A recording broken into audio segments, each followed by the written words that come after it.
Anti-Zionism is not anti-Semitism. Anti-Semitism, the hatred of Jews, has a long and troubling history. For centuries, Jews in Europe were marginalized, forced to live in ghettos, and denied equal rights. This deep-seated animosity erupted violently in the late 19th century, culminating in pogroms, brutal massacres across Eastern Europe.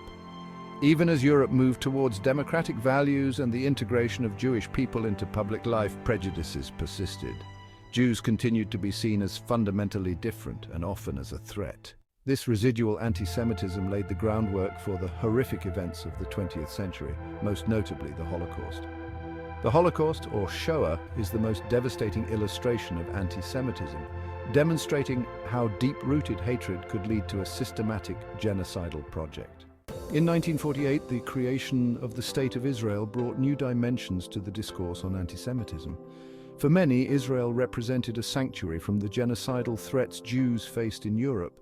Yet the political implications of Zionism and the establishment of a Jewish state sparked debates and divisions within and outside Jewish communities.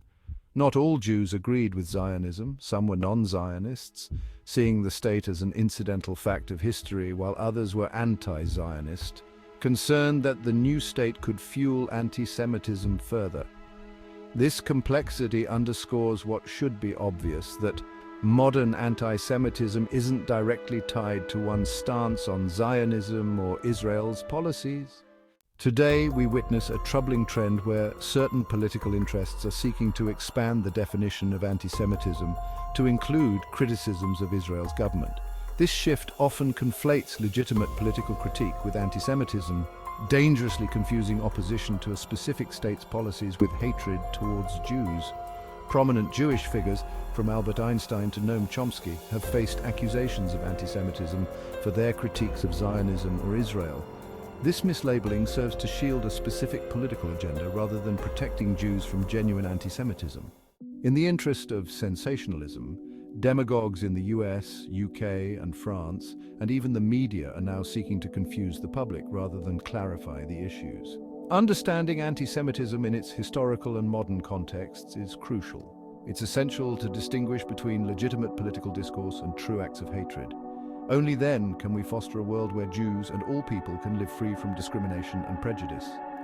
Education, awareness, and critical thinking are the keys to making this distinction clear.